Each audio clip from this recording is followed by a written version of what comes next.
Stoa is a digital campfire where we cohere in dialogue about what matters most at the knife's edge of what's happening now.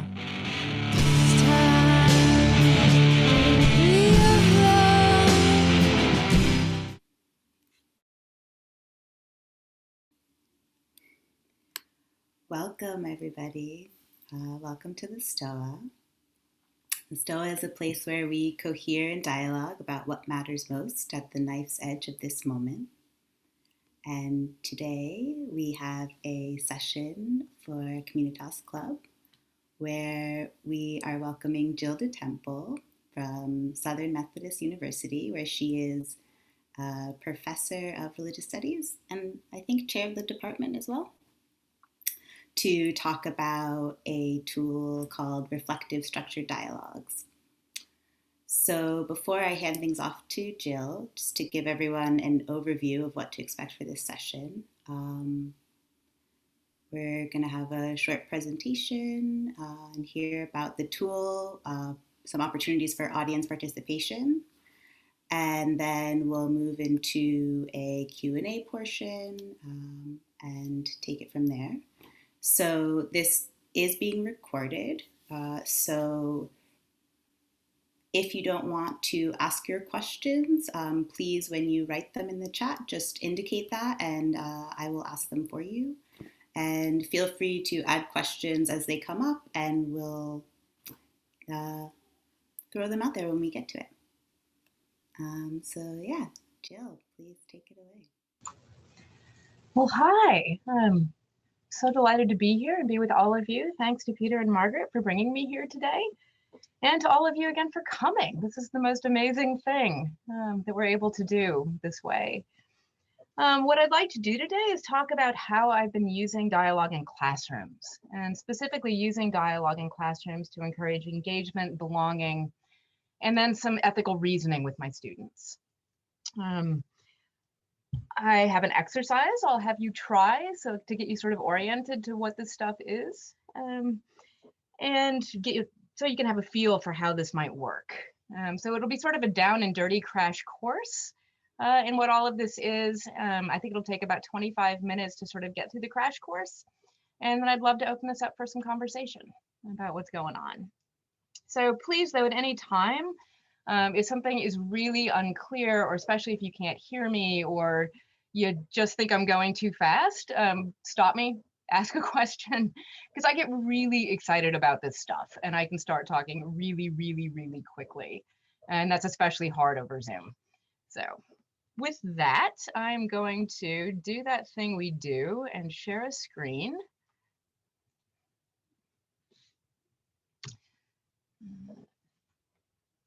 Give me 1 second to get this where it will go. There we go. So this is constructive listening, dialogic classrooms for engagement, belonging, and ethical reasoning. This comes from quite a bit of work that's been happening over several years. And so what I'd like to do is start with the background of this work and talk about the basis of it, which is reflective structured dialogue. So what this is a particular form of dialogic practice developed in the late 1980s in Boston. And it was developed amongst practitioners in family therapy to intervene in really bad family dynamics. But it came into the public sphere, right, so out of the office, so to speak, in response to a series of abortion clinic shootings that happened in 1989. Roughly what happens, as the nonprofit that owns this, they are called Essential Partners, their practitioners were watching some truly bad discourse around those shootings on both sides, the pro-life side and the pro-choice side. And they were starting to understand that the dynamics they were seeing looked like those bad family dynamics in which they were commonly intervening in their practice. And so they invited pro-choice and pro-life folks to a series of actually secret conversations. These happened in a manner so that nobody was risking their kind of professional reputations on them, with an idea not that they would ever agree about abortion, but they could learn how to rehumanize each other and have a conversation again, even around those really contentious issues. And long story short is that actually went really well. Again, nobody agreed at the end of the day that abortion was either something we should or shouldn't have in the United States. But they came away from those conversations talking about their ability to rehumanize that other side. A lot of people became friends after those conversations. And so that initial group of therapists decided to found a nonprofit at that time called the Public Conversations Project to take this method out onto the streets.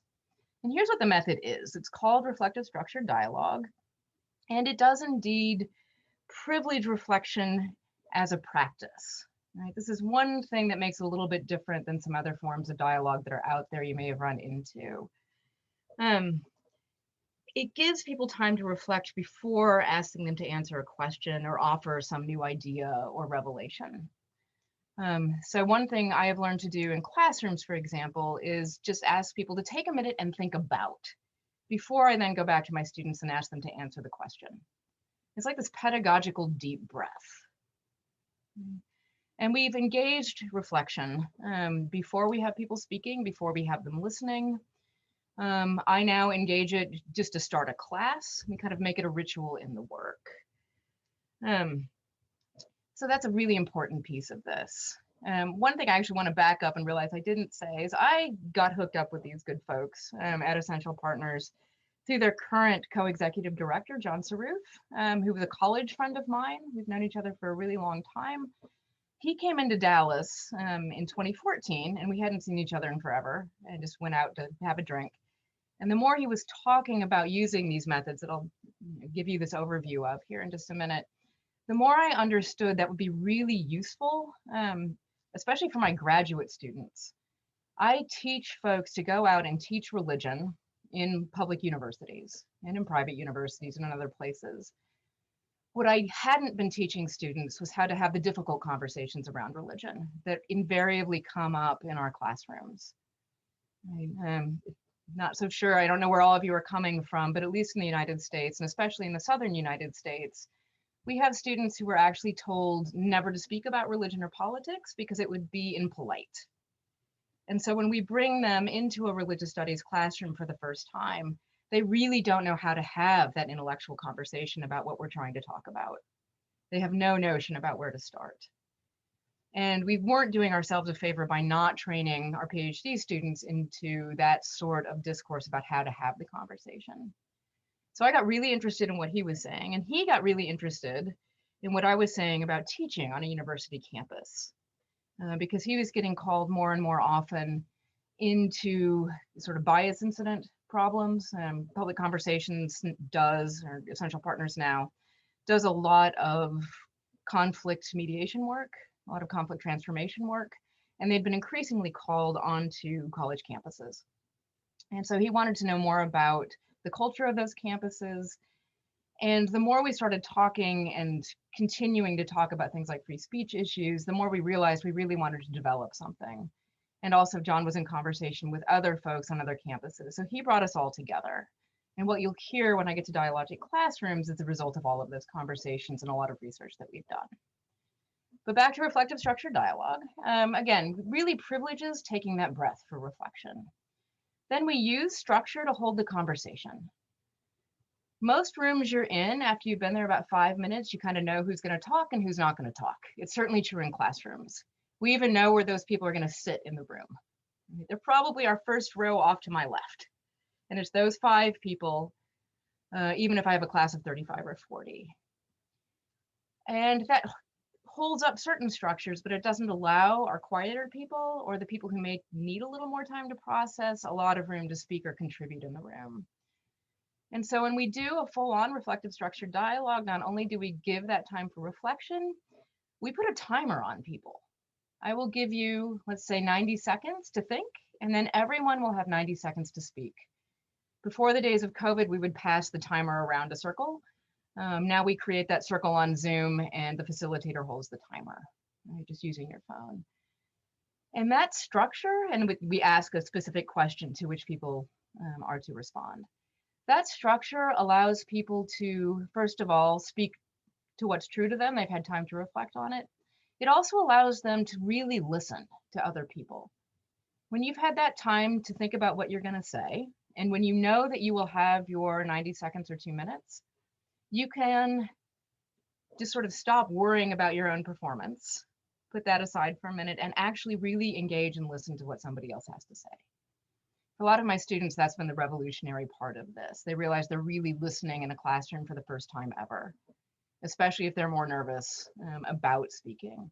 For my students who speak a lot, it may be the first time that they have literally ever turned around in a classroom and listened to their classmates.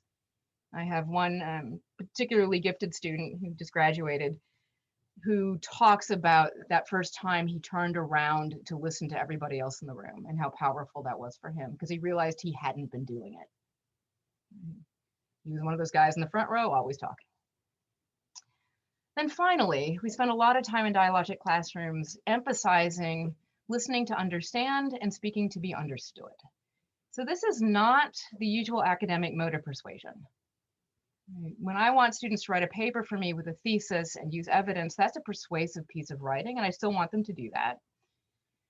But in the classroom, especially if we are just beginning to enter into territory that may be divisive, I don't want you to persuade other people. I want you to speak in such a way that other people could understand where you're coming from, usually based on a personal experience or deeply held belief or value. And then I want you to listen, not to hear the holes in somebody else's argument, but to really understand what it is they're trying to say to you. So we practice this in a lot of different ways so that people are set up to listen to understand and then speak to be understood, right? Because again, this is not our current public discourse. It's pretty different. And we need to actually give people some work at doing all of this, the listening especially.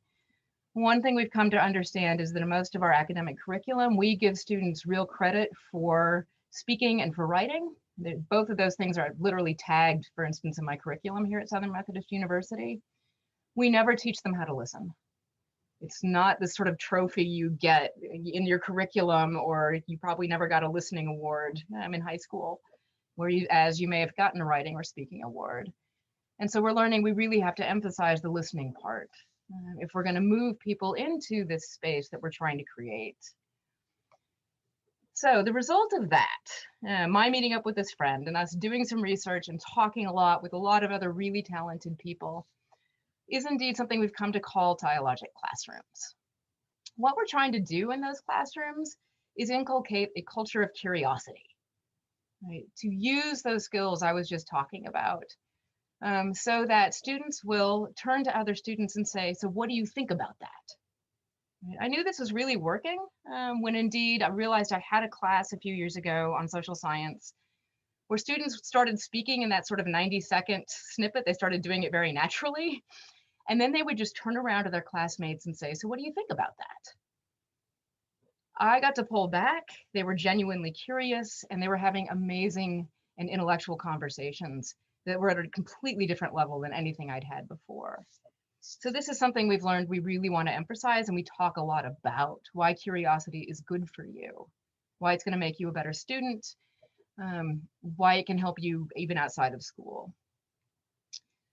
One thing we've noticed when we use dialogue in classrooms, so we do full-on reflective structured dialogue, and then we have things we call dialogic moments. Those maybe where we just ask people to reflect on something, is that students told us in follow-up surveys they had a much greater sense of belonging in those classes. They didn't feel alienated. They wanted to come. They felt like they had friends. And perhaps the thing that really struck us was they felt like whatever they had to say would be listened to. And they were linking that directly to the sense that this is a place where they could be themselves. I had another place that brought me to thinking this was a really great idea is when I had a student reflect in a piece of writing that she had never told anyone before on campus what religion she was, because she felt like it would not be okay. But something about this class let her share that in a way that she felt like she would be supported in some way. It's not that everybody else is going to convert to her religion, but it was that she could say what was true for her and nobody was just going to shoot her down based on some stereotype they had about her. Instead, they were going to ask her more about why she was or where she'd come from or what her family was like. The other thing, and this is sort of a happy thing for us, students were reporting very high levels of engagement in classes where we're using dialogue a lot, both with other people in the class, with students, but also with course content. I think the day I may have been fully converted to doing this really intentionally all the time, from being sort of casual about it, was when a group of sorority women walked into my class in April talking about a chapter dinner they just had, these sort of meetings they have on Mondays, where they were talking about analytic philosophy with their sorority sisters. They had just read some Alvin Plantinga, and I don't know how many of you do analytic philosophy, but he's a hardcore analytic philosopher. It's a lot like reading math. And they had brought it to their sorority sisters and were very excited about this thing and wanted to share it with people. Prior to that moment, I was pretty sure that most of my students in late April weren't reading anything, much less making their way through a pretty difficult analytic philosophy article. So that level of engagement is part of the piece of the magic of this for me as an instructor. And then they were also coming back to share it and tell me it had happened. They were downright excited that they'd gotten their sorority sisters into a down and dirty conversation about, I think it was the problem of evil or something, with Alvin Plantinga's story. So it just gets students really involved and excited in a way that's native to them, and it means they're going to learn stuff better. It also means they just keep coming to class. The other thing that dialogic classrooms do is give students a sense of resilience. Students report that they feel like they can listen to something with which they deeply disagree, and actually listen all the way through and not just tune it out or shut down. So there is that connection that can come when you feel like you don't have to run away from something that's difficult. And we have a lot of student writing about that feeling where they realized that they were brave enough and the space was brave enough that they could hear something that was really hard because it went up against a deeply held belief or worldview. Which is really the root of this work, was getting people to that space. The fact that it gets replicated in classrooms is fantastic for us, because again, it leads to that increased sense of belonging, that culture of curiosity, and that engagement. This is also, though, what's really important about this. This isn't just for contentious issues. I will use dialogue now to teach about things like the idea of design. When I teach philosophy of religion, we read the analogical teleological argument for the existence of God, which is a fancy way of saying you can infer God's existence because of things like eyes. That there's something in the design of those that should lead one to infer a creator. I was having a heck of a time in previous iterations of that course getting students to really dig into this question of design and purpose. Do we really know what the purpose is for something? And so a couple of years ago, I just started with this moment and I asked, can you think of a time when you didn't know what something was for? And then you had this aha moment and you understood it. And one student talked about a cigarette lighter in a car. He had this moment where he realized that one could actually light a cigarette with it, and it wasn't just for plugging in electronics. And he felt sort of silly that he'd never understood it, but he also had this, he's like, I went through my whole life not understanding that thing could light a cigarette. And another student talked about she'd bought a Keurig coffee maker, and it came with this little empty mesh basket. And the moment about 5 weeks after she'd gotten the coffee maker where she realized you could put coffee in the little empty mesh thing and you wouldn't have to go buy K-cups for that. What this did, so everybody could sort of identify with those stories in the room. And then when we talked about that teleologic argument, they realized, because of those stories, that purpose and design are not always obviously related. And they had a much smarter take about that particular philosophy of religion that day. It didn't take me trying to walk them through it step by step. They could just make the leap and we could get much deeper into it. So I find this stuff absolute magic for teaching. Yes, it's connecting them. Yes, they feel free to even offer those sorts of slightly vulnerable stories in a room, or sometimes very vulnerable stories. But it's just flat out really great for people learning stuff. So here's where I'd like you to try a version of this. So what I'll need is 2 volunteers. So I'm not sure, I can't see everyone. If you'd like to volunteer, can you please indicate it in the chat?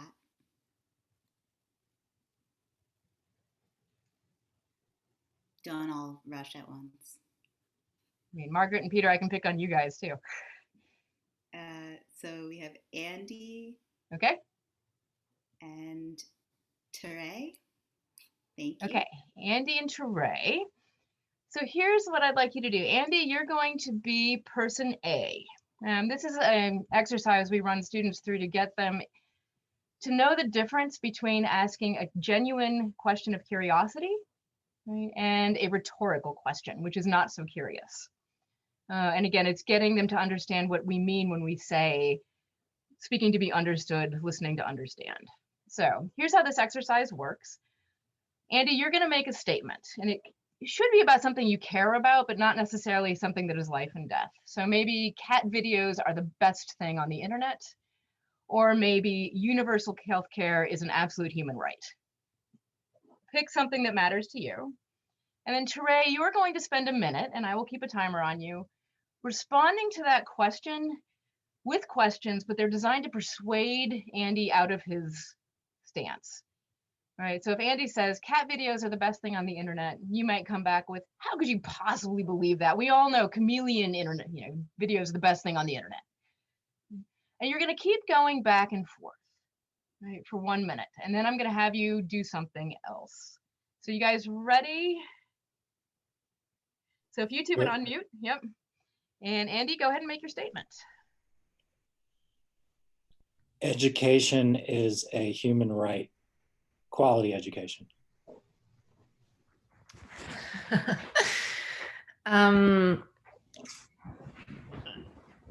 Do you believe that everyone should really be educated? What do you mean by education, or educated in your thought process? Maybe some people aren't able to be educated in the way that we want them to. So should we waste our time and efforts in educating everyone with the same quality? Well, they have to be interested in something. I would imagine that they have a enthusiasm or passion for. Maybe we can find that and then educate toward that passion. Okay, your minute is up. Now I want you to switch, not switch roles, but Andy, I want you to make that same statement. And Teray, what you're going to do is ask questions designed to understand Andy's perspective, his thinking, his feelings, maybe why he thinks that. So you might ask, it sounds like education's important to you. Why is that? All right. So let's try that for a minute. Andy, go ahead and make your statement. I think quality education is a universal right. Sounds like this is an important topic for you. Why do you think it's a universal right? We all need a set of tools to better further ourselves and improve our well-being, rather than just finding it individually by ourselves. What would it look like if everyone had a quality education? Wow, that's a great question. I think there's a way that we have to adjust for people's different ways of learning and how they learn, and understanding that first, and then finding out what it is they get excited about, and then trying to teach toward that. Okay, I'm going to stop you there. So Andy, what was it like being asked those rhetorical questions?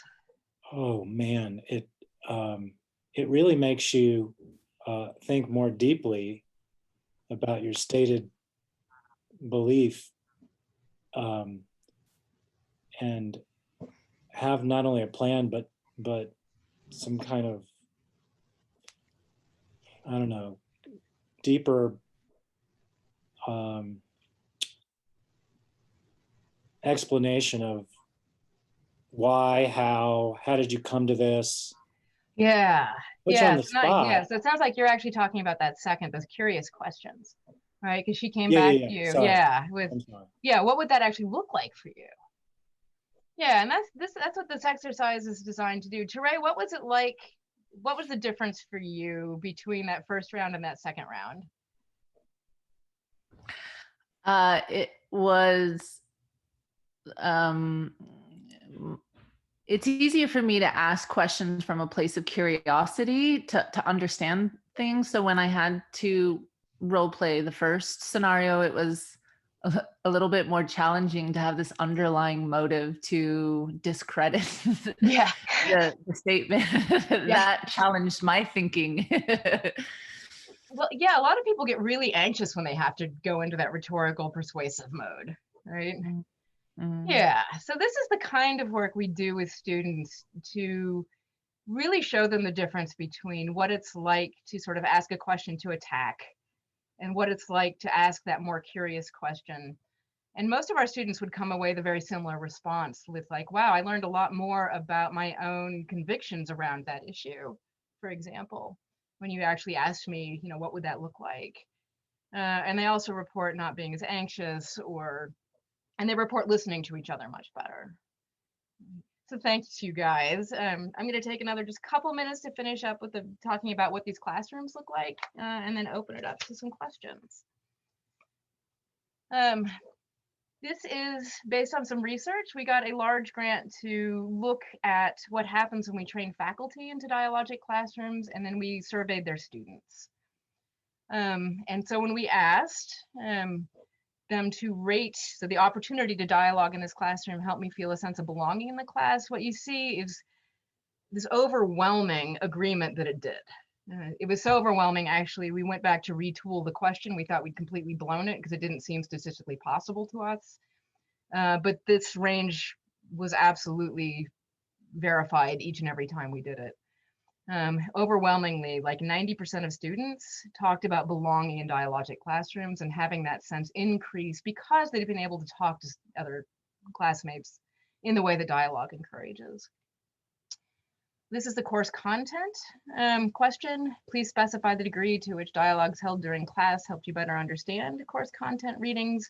And again, you'll see it's really heavily skewed towards people telling us that not only was dialogue good for their sense of belonging, but they felt like they just understood what was going on in the course much better.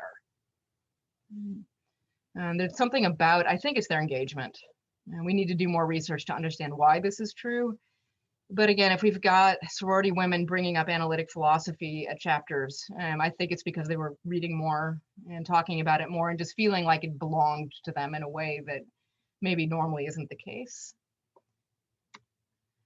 And here's the other thing we got excited about. Students were much more willing to speak in these classes. Faculty had reported that the number of students speaking in a room was much higher than usual. And students reported they were much more willing to speak. The other thing that was really happy for us is this willingness to speak did not correlate with their idea that people would agree with what they had to say. There was no statistical correlation there. So they were wanting to speak more. And actually the students who on this particular histogram had said they wanted to speak less, when we went back in to fine tune that question, they were speaking less because they wanted to listen more. It's not because they felt like the atmosphere was somehow not conducive to speaking. So just to wrap up, this is a picture that some faculty drew for us about the classroom from hell, what they don't want. It's got silent students in the back, they're distracted, some constant talker in the front, you can't move furniture, they're sort of in that awful setup that we have, you know, the stadium seating, the room is dark. And so one question we've been dealing with and wanting to dig into more is how do we create this culture of engagement? And then how can we move that outside of classrooms into civic or ethical reasoning?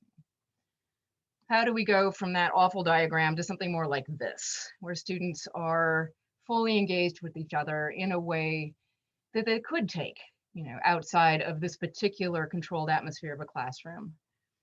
To get at that, we create these conditions.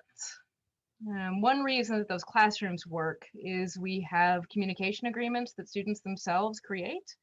We ask students, in students' exercise we call moment of dissent, what would it take for you to say something different after 7 people have all just said the same thing or supported the same view in a classroom. But what is true for you is not true for them based on a deeply held value or belief. And this is an example of what students will put up on a board and from which we craft the agreements. What this does is allow me to enforce those agreements in a class, right? So if our agreement is to be open to minority opinion, right? Or to let people develop and conclude comments before responding, so not interrupting. If somebody in a class interrupts, I can say, I'm going to pause you there. We have this agreement that you're not going to interrupt. Right? So we'll get to you. We all are going to have time, but please, stop interrupting for now. That is the kind of thing we're hoping students will move out, and they're starting to report that they're moving out to the bigger world.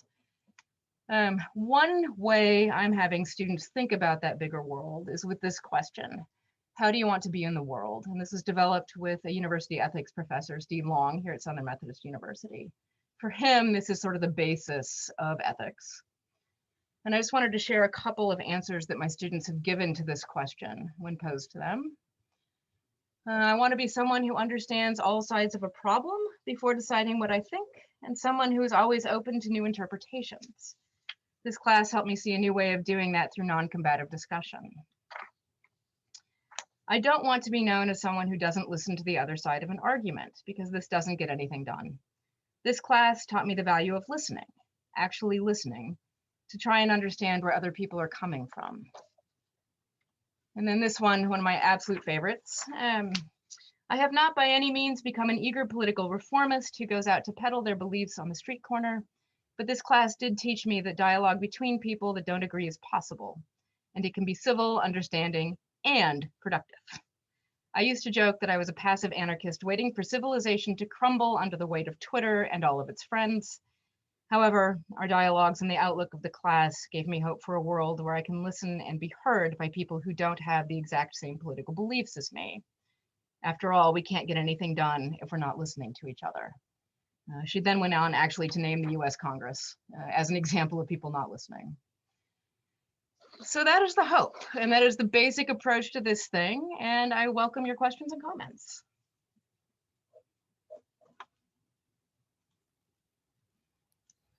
Great, thank you, Jill. Yeah, I'm really struck by the idea that when we feel we are being listened to, we are much more careful about what we say. And we're much more thoughtful, I should say, about what we put out in our speech. So we have a couple of questions that came up. Andy, would you like to unmute and start with yours? And then Sure. So at the beginning, you were talking about these time-based sessions where one person goes, then you kind of go around the circle. And then in the exercise we did, it was more kind of improvisational. And so how do you incorporate both so that both the quiet people can be heard and you can allow for follow-up questions? And Great question. Yeah, so the general structure of those really formal dialogues, I mean, you actually kind of got a feel for that, I think. You were on timers, right? Even in the improvisation there. So that's a way that structure can actually support that kind of back and forth.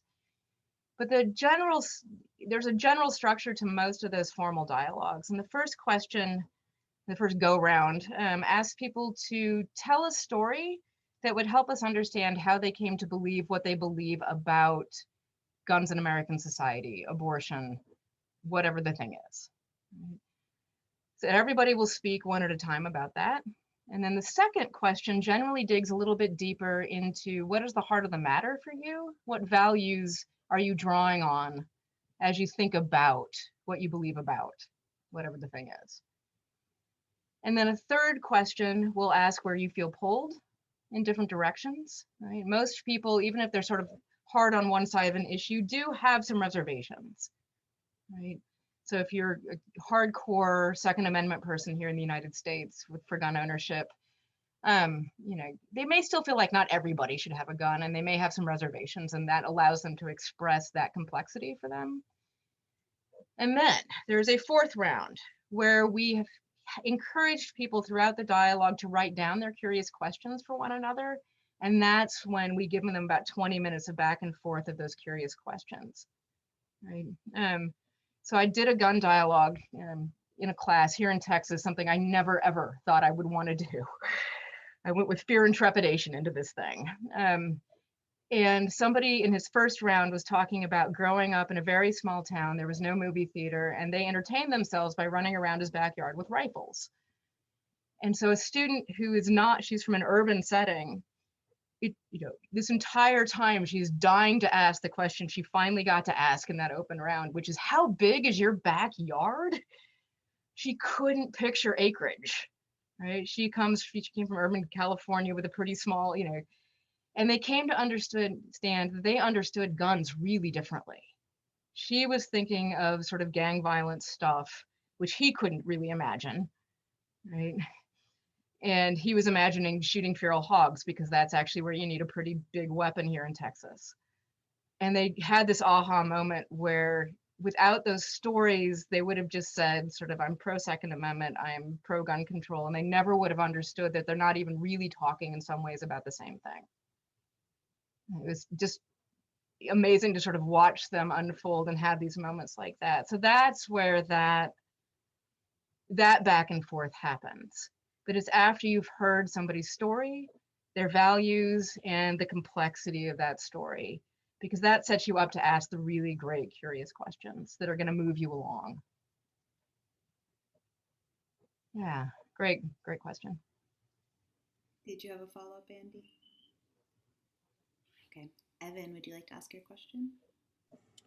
Sure, thanks. So I really love this methodology for running a classroom style discussion, but it seems to me that it heavily relies on the top-down control structure of the teacher who has institutional authority determining the ground rules for interaction in the classroom.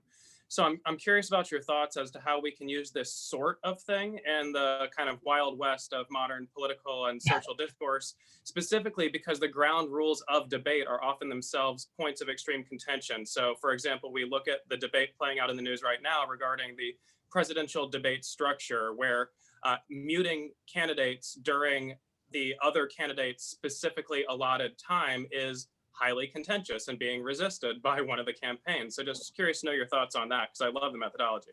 Yeah, so that's where something we talk a lot about is preparation. If people aren't going to buy into those basic ground rules, this would be almost impossible to use.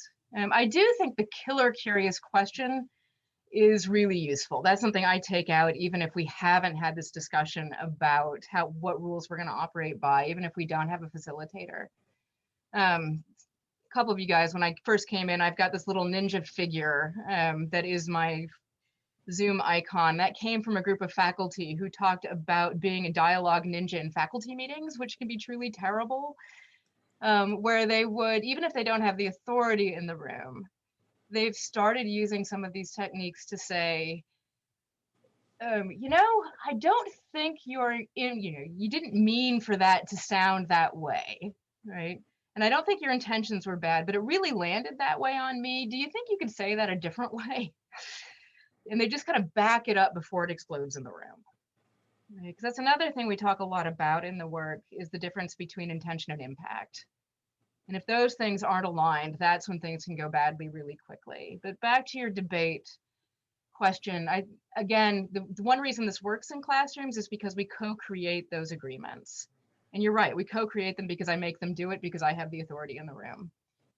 That's much more difficult in a much more lateral situation.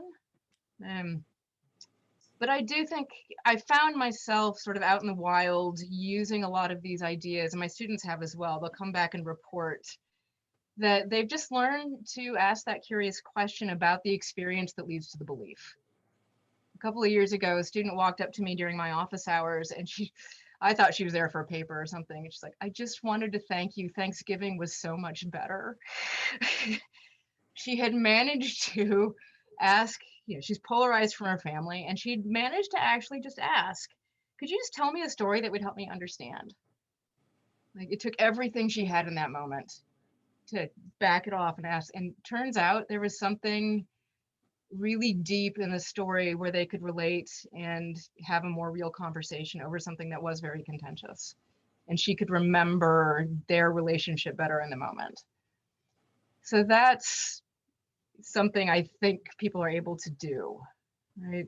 And to remember your own good intentions. And that's what I love about that. How do you want to be in the world question? It asks about your intentions in a conversation. How can you be your best self? What are you going to have to do? And it might be asking about somebody's intention instead of just feeling that body blow impact when somebody says something that just lays you out because it goes against something that you hold dear. It's hard, but we got to start somewhere. Helpful? Yeah, thanks. I especially like the focus on the curiosity question. That's useful. Thank you. Yeah, thank you. Those are like golden for me. Not always easy to come up with in the moment, but yeah, other questions. So Jamie had a question about, is there a list of these guiding questions somewhere?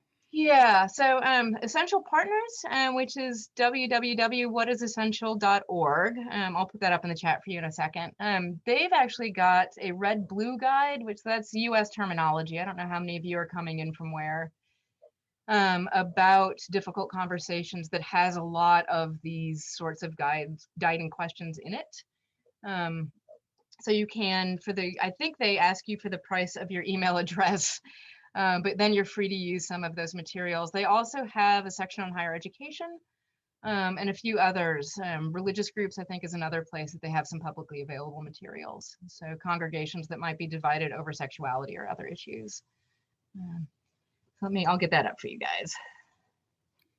Jill, do you have any other suggestions of how one can personally develop their own practice of asking more curious questions or developing their own questions of understanding?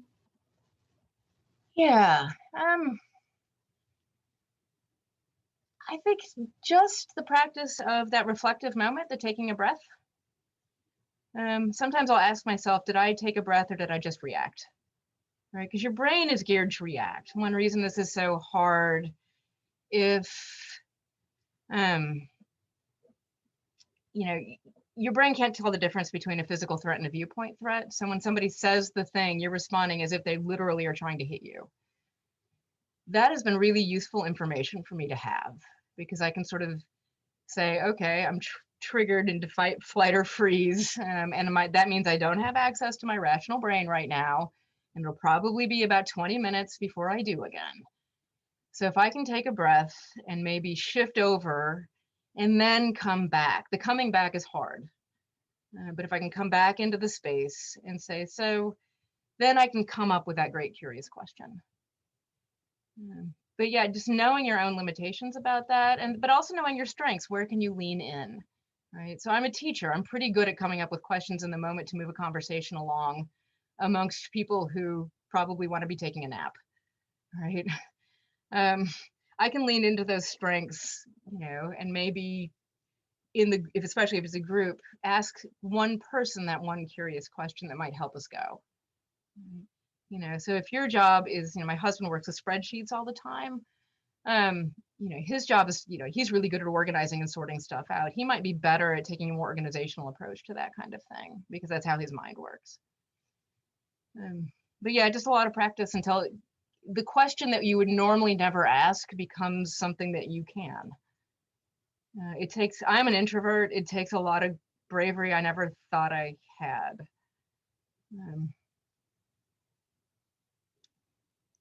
That's really useful. The question you never thought you'd ask becomes your norm. I'm working on it. But also know when maybe it's not going to get you, if your intention may be something, but the impact may be different too. Sometimes it's your own intention impact gap you got to be careful about. Is this really going to be helpful in this moment? Checking in with your surroundings, I think, is also really great, or you'll be like changing lanes in traffic without looking. So again, that breath to reflect on, what is it we're trying to do? What's at stake for me for this relationship? And then trying to proceed. It's not always easy to do. Thank you. Elizabeth did you want to unmute and ask your question? Sure.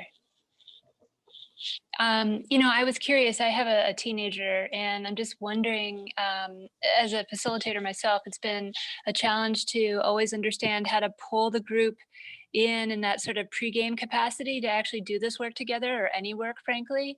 And I was just wondering how you might help gather your students to ground them, to get them ready to be present, because I do think, especially for Gen Zs, and I really don't want to pick on a generation, but I live with one of those members.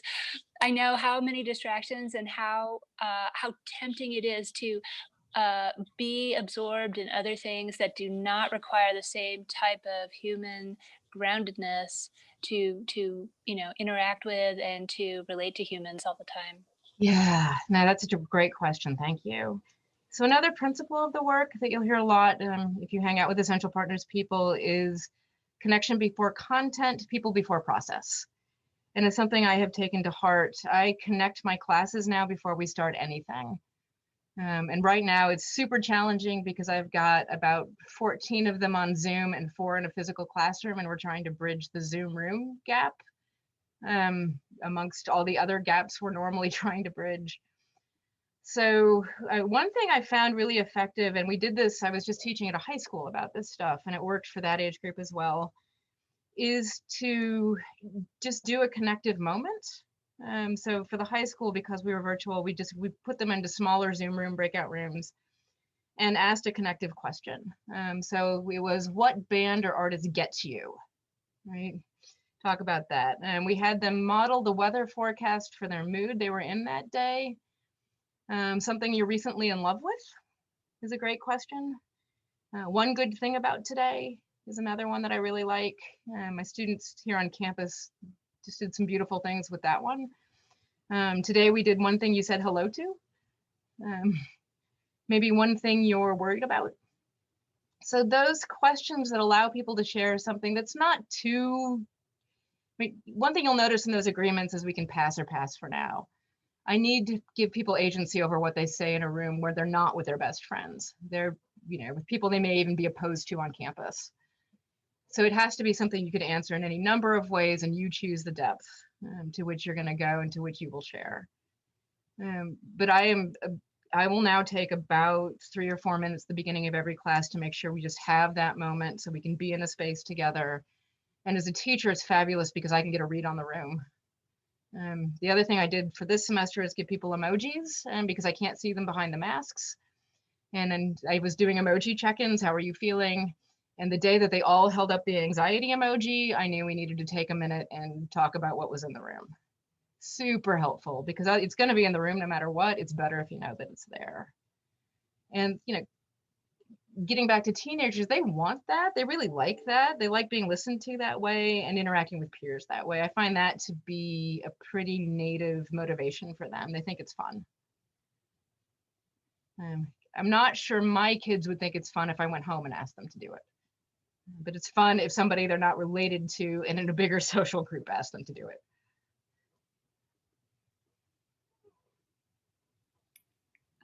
Teray, invitation to ask your question. Thanks. I was just wondering how you can explore with curiosity if someone feels like either you have ulterior motives or just like generally isn't comfortable with being vulnerable. And you sort of touched on this in the last statement that you made around like establishing the connection before the content.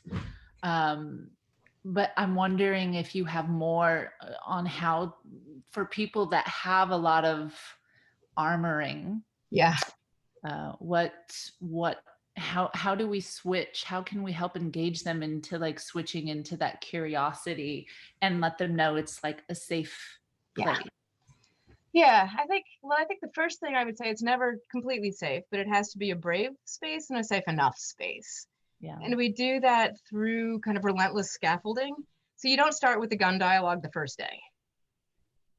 Not happening. I talk to students about having a dialogic classroom, what it means to be in a dialogic classroom. I have them do something called the Open Mind platform that Heterodox Academy puts out. This is something that gets them into the language of being open-minded and curious about people.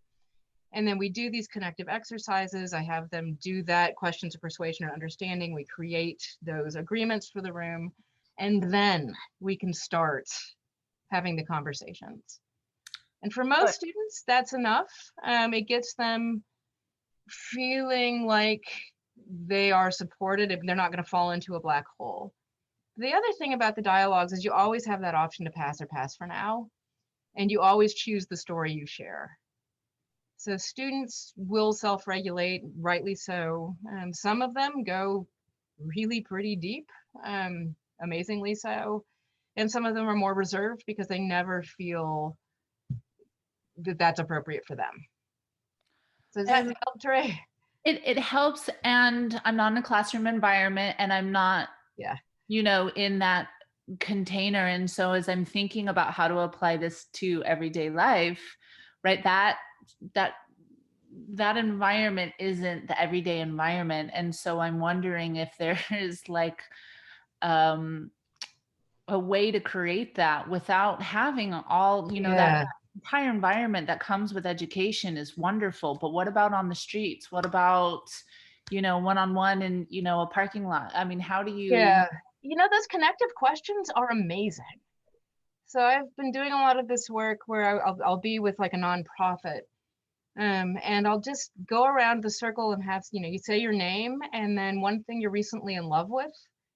And I just watch the barriers sort of go away in the room, because they realize that 2 of them have had COVID gardens, or a couple of them have puppies, or they're able to make that connection at a human level. And that sets up the conditions under which we could start having these conversations. Yeah. And you're right about like the grocery store. So I think not just starting with, hey, who are you voting for? But talk about one good thing that's happened to you lately. What are you hoping for?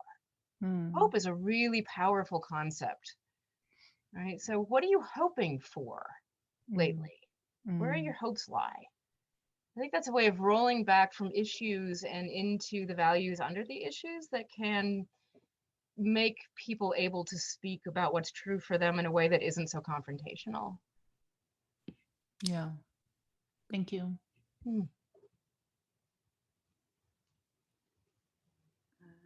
Jeff, would you like to ask your question?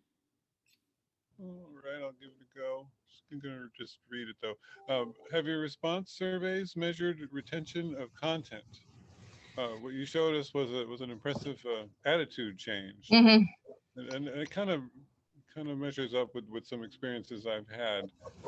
But of course, this is the time range is short. I don't know how much people come in a while, but have you tried? So what we have is, professors will come back and say that students were generally doing better in classes. So we have sort of anecdotal evidence.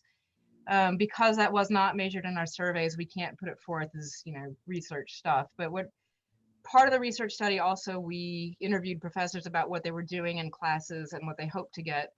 And in the course of those interviews, we had professors talking about students doing better on tests.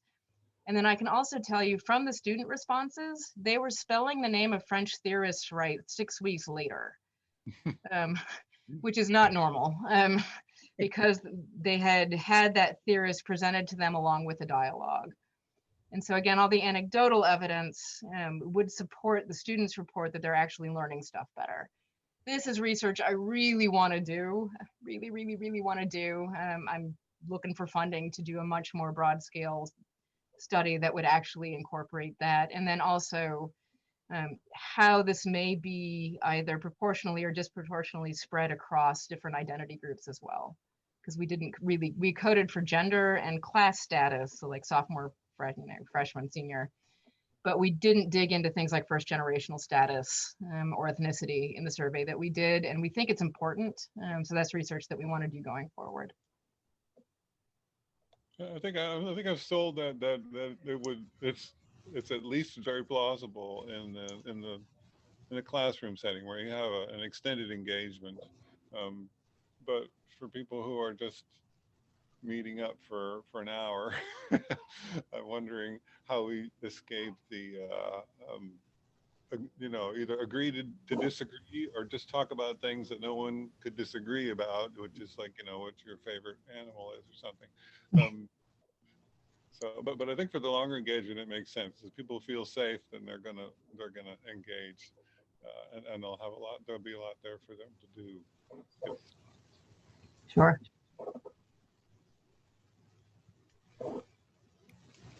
Other questions? Yeah, I think maybe we'll take one more before we wrap it up. Sawyer, did you want to ask your question? Yeah, my question was about whether you've run into students, subjects, people you're introducing to this concept who are particularly resistant to it, and if there's any ways to help them become more comfortable with it that you found.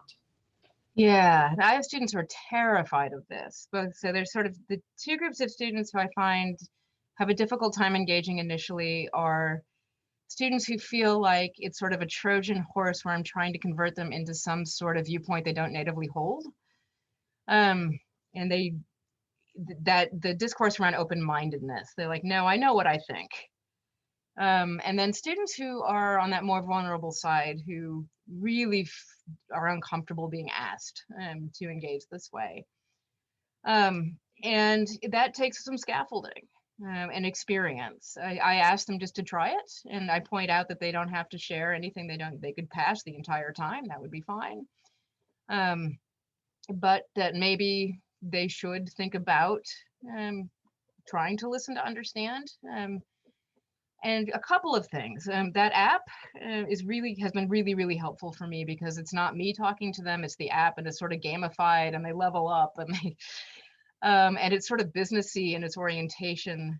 So for my students coming from that business school world, it kind of sells them on open-mindedness as the stance they might at least want to try. And then for my students on that reluctant side, because they feel like they want to be more sheltered than that about their own identity, their response has been overwhelmingly positive once they've done one of the dialogues and understood what it's about.